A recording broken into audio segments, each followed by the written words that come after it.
Je ne vais pas faire un rapport de synthèse, ça sera beaucoup trop long, et de toute façon, vous avez à votre disposition, parce que c'est gratuit sur Internet, l'ouvrage qui a été dirigé par Yann Aguilar et Rob Wallace, qui est un commentaire article par article du Pacte. Le lien est sur le site du Global Pact, et si vous voulez, on pourra vous le donner. Je voudrais simplement faire quelques remarques sur ce colloque et ce qui est ressorti, quelques remarques, 3 remarques dans le problème. La première remarque, c'est que le colloque qui s'est tenu ici est un colloque académique. Et parce que c'est un colloque académique, ce n'est pas un colloque qui a loué l'existence d'un texte, mais c'est un colloque qui a fourni une appréciation critique d'un texte, d'où il est ressorti parfois des critiques négatives, parfois la dénonciation de quelques imprécisions, le souhait de le compléter par d'autres dispositions ou d'autres paragraphes. Mais, quand bien même quelques critiques, quelques propositions ont été faites, tous ont globalement loué la qualité du texte et ont appelé à sa conclusion. La deuxième remarque, qui va dans le même sens, est que ce colloque a permis de montrer que le texte rédigé par les experts est plus qu'une codification.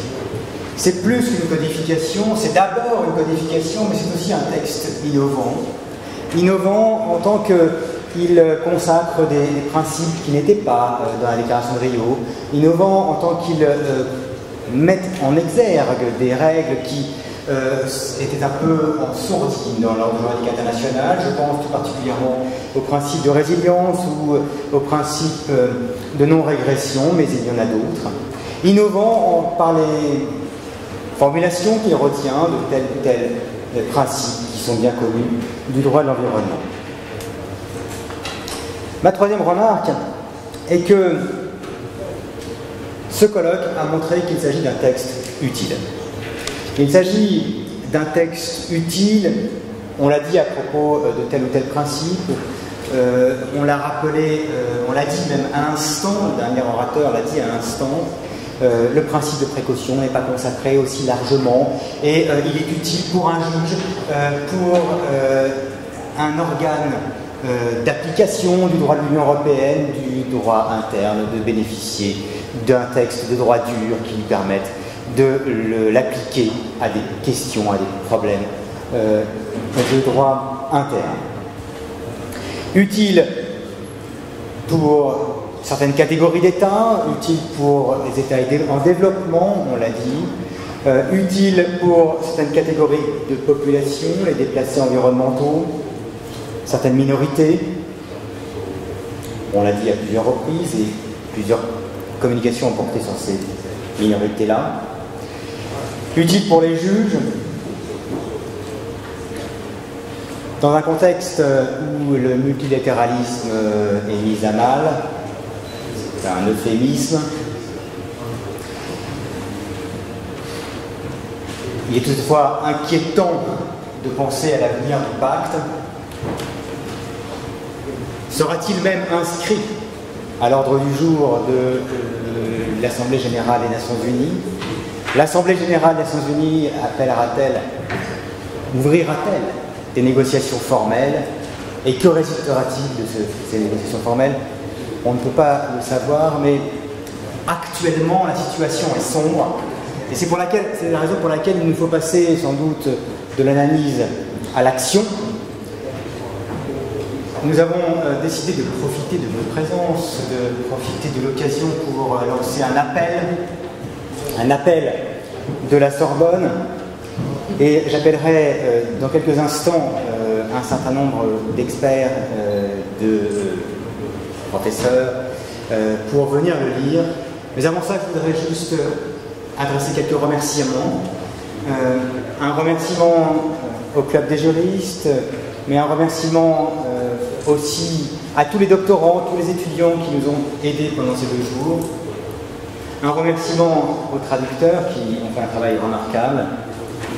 Et un remerciement tout spécial et insistant à l'adresse de l'équipe de l'IREDIES, l'Institut de recherche en droit international européen à Sorbonne, tout particulièrement à Fadhim Deli,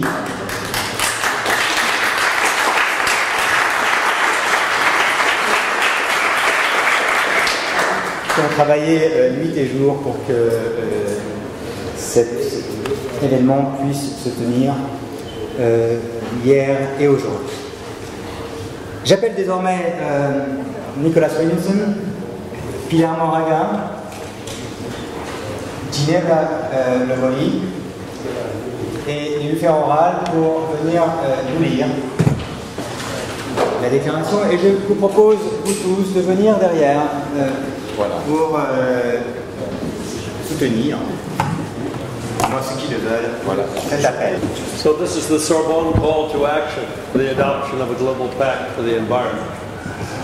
Humanity is facing an ecological crisis of tremendous magnitude. Climate change is a threat to mankind, humankind, and to peace and security. Biodiversity is collapsing. The consequences, such as, in particular, food and water access, health and poverty, require governments to act urgently and firmly on a national level, as well as through international cooperation. The Global Pact for the Environment would gather the rights and duties of governments, companies, and citizens in one international instrument. It would thus contribute to strengthening the protection of the planet and its resources through a universal legal framework. The youth is now urging leaders to take action. Next week, states will meet in Nairobi to discuss the PACT project. The opportunity to enshrine universal and mandatory principles cannot be missed. Therefore, we, members of the international community of legal experts, gathered today in La Sorbonne University in Paris, call for the urgent adoption of the Global Pact for the Environment. The time to act is now.